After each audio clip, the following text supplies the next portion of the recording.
When it comes to Genesis 9:26, I have to think. When I first began to actually read it, it's something that I saw. I wonder if you saw the same. Let's read it. The book of Genesis 9:26. And he said, "Blessed be the Lord God of Shem, and Canaan shall be his servant." He said, "Blessed be the Lord God of Shem," not of Ham and Japheth. Shem alone.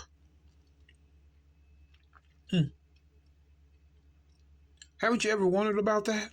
Why does it just say, "Blessed be the Lord God of Shem," instead of the Lord God of Shem, Ham, and Japheth? Singled out Shem in this verse. Looks like God made his choice long before you think. Now let's go to the book of Genesis 13 real quick. Genesis 13:8. Now I'm going to read on down. I'm going to try to make this quick. Genesis 13:8. And Abram said unto Lot, "Let there be no strife, I pray thee, between me and thee, and between my herdmen and thy herdmen, for we are brethren." Now we told you, the word brethren is very, very, very, very important for you to understand.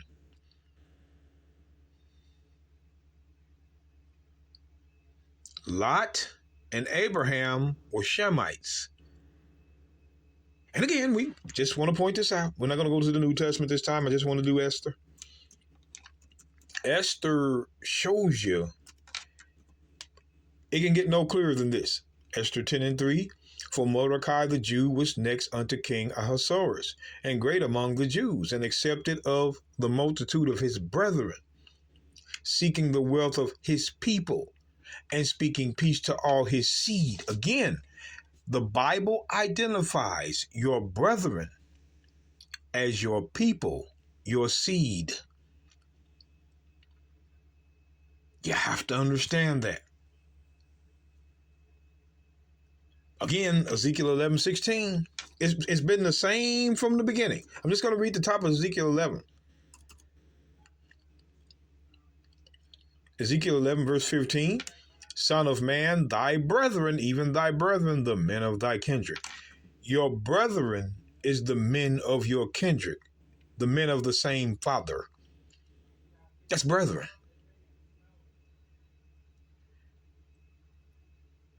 So going back to the book of Genesis, watch this now. The book of Genesis 13. I'm going to skip on down to verse...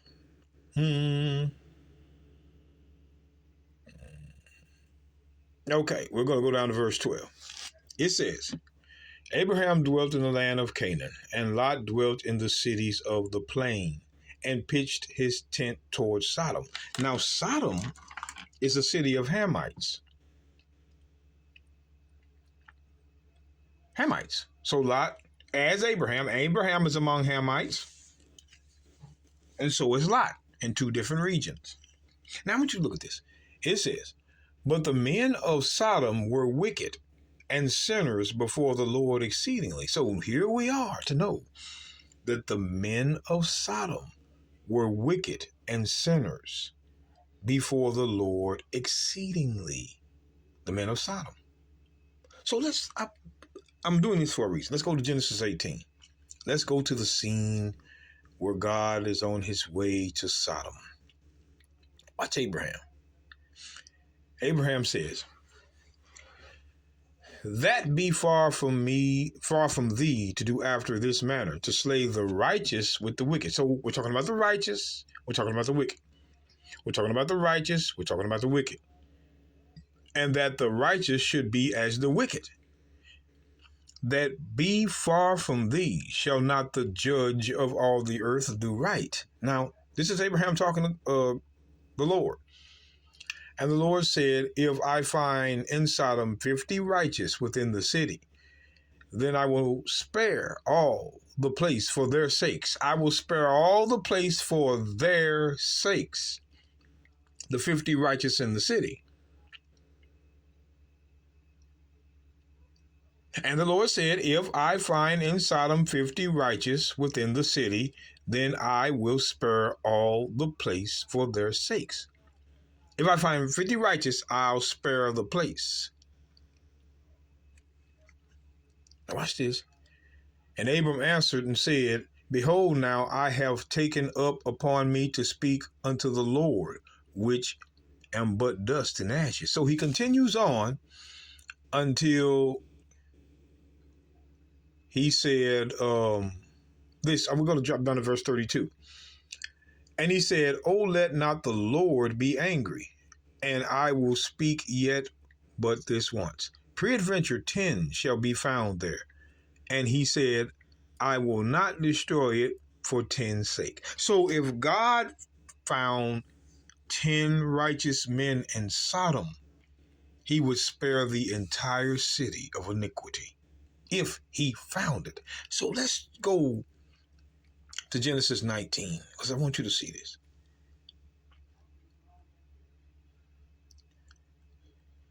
Let me read this, Genesis 19 and 2.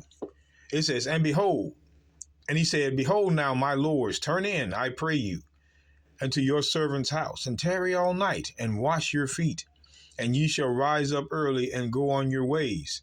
And they said, nay, but we will abide in the streets all night. Now these are the two angels. Look at this.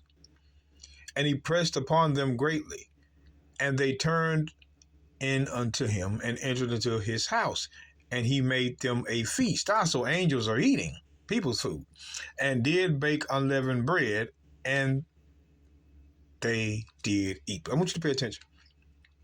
But before they lay down, the men of the city, even the men of Sodom, compassed the house round, both old and young, and all the people from every quarter.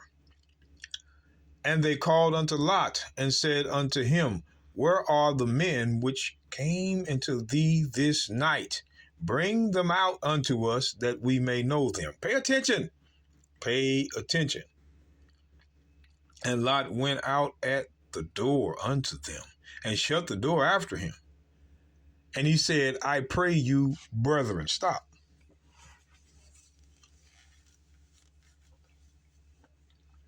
Lot wasn't the only Shemite in Sodom. There were more of them. You see the term brethren? That means there were more Shemites in Sodom and Gomorrah. That's why it says, and he says, I pray you, brethren. Brethren means his own people. Do not so wickedly. So the men of Sodom were Shemites he's talking to here.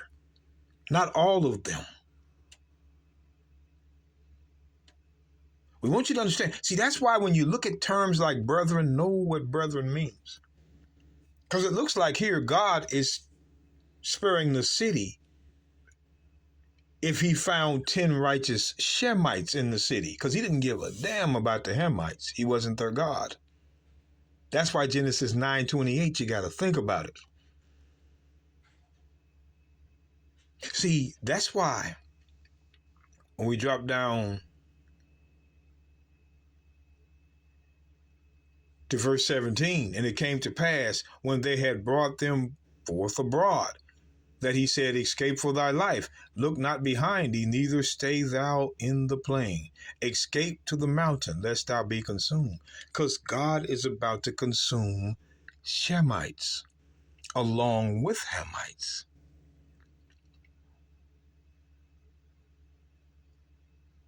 See, God had put a difference between the nations before Israel even came up, because he was the God of Shem, and that's who he was looking to save out of Sodom if they were righteous. But it turns out Lot was the only one with his family that was righteous in the household. That's why they were spared. They were spared because they were righteous. Righteous Shemites among Hamites. Isn't it some brothers and sisters early on in the Bible that God had already made his choice who to save and who he would not?